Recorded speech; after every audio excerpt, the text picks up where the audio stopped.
All right, this is the video for chapter 1.4, measure and classify angles. So here we have an angle here. This is angle BAC. We name an angle using a point on each side of the angle, which is the ray that makes up the angle, and also with what is called the vertex. So this is the vertex.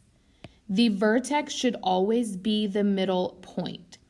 So this is angle BAC. We could also call this angle CAB, but there is not another name for this angle the way we see it now. It's very important that you do not call this angle A. That is wrong. We must use 3 points to name an angle with the vertex being in the middle. So now I have added a ray. I've added ray AF. So now I can talk about other angles. So now I have angle BAF, which would be this angle right here. I also have angle CAF, which would be this angle. I could also write that as angle FAC. Now we are going to measure the angle using a protractor. So I've got this protractor here. I'm going to line up the crosshair of this protractor on my vertex, and I'm going to rotate it so that the line at 0 is on my ray. Now, if I am starting on this side right here, then I want to use this 0. And so I'm going to be looking at the numbers that are below the other numbers. So angle CAF is about 22 degrees. Okay, that's going about through 22. And then angle CAB is about 49 degrees. So angle CAB, the measure of angle CAB is about 49 degrees. So that's how you use a protractor to measure angles. Okay, we're going to quickly talk about classifying angles. These are the 4 classifications that we are going to use. An acute angle is going to be between 0 degrees and 90 degrees. Notice that this does not say equal to. If the angle is equal to 90 degrees, then it is a right angle. So if we're talking about angle ABC, for instance, if it's a right angle, then it will be equal to 90. If it's less than 90, then it will be acute. And then an obtuse angle is going to be between 90 and 180 degrees.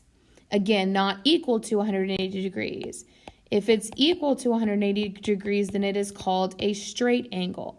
And just so you know, a straight angle is basically a line. So this is line AB or line AC, but it's also angle ABC. And that measure of that angle, if you think about it, is 180 degrees. Now we're going to talk about the angle addition postulate. You should already have this in your notebook. But what the angle addition postulate tells us is that if C, for instance, in this picture, then we know that the measure of angle ABC plus the measure of angle CBD is equal to the measure of angle ABD. So in other words, angle ABC is that guy. Angle CBD is this guy. And those two add up to be this whole thing, which is that.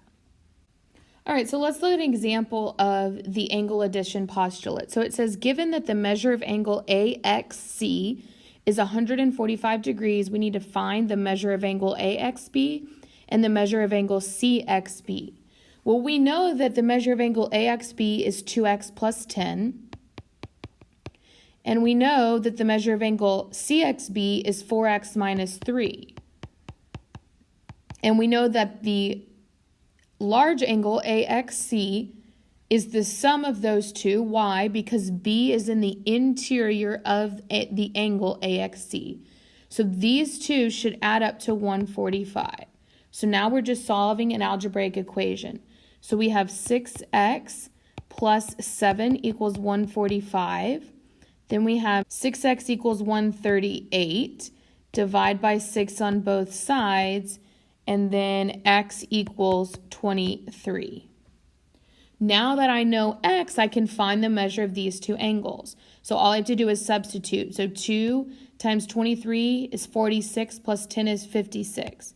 So the measure of angle AXB is 56 degrees. And the measure of angle CXB, 4 times 23 is 92, minus 3 is 89 degrees. And those two should add up to 145, and they do. This is just a reminder about equality and congruence. Congruent angles, by definition, are angles that have the same measure. So remember, for measure, we use an equal sign, and for the angle, we use a congruent sign. Remember, a measure is a number value. When we're just talking about the angle, there's not a number associated with that. So we would just say that they are congruent. Okay, you should have the definition of angle bisector. Angle bisector is a ray that divides an angle into two angles that are congruent. So in this example, I would say that this angle is congruent to this angle, which means ray FB is the angle bisector of angle AFC. So if the measure of angle AFC is 36 degrees and the measure of angle AFB is 2x minus 4, then we can find the measure of that angle. How would we do that? Well, again, if this is the angle bisector, ray FB, then this is also 2x minus 4. So 2x minus 4 plus 2x minus 4 equals 36. So 4x minus 8 equals 36. 4x equals 44, and x equals 11. And then 11 times 2 is 22, minus 4 is 18. So that's how we might use the angle bisector.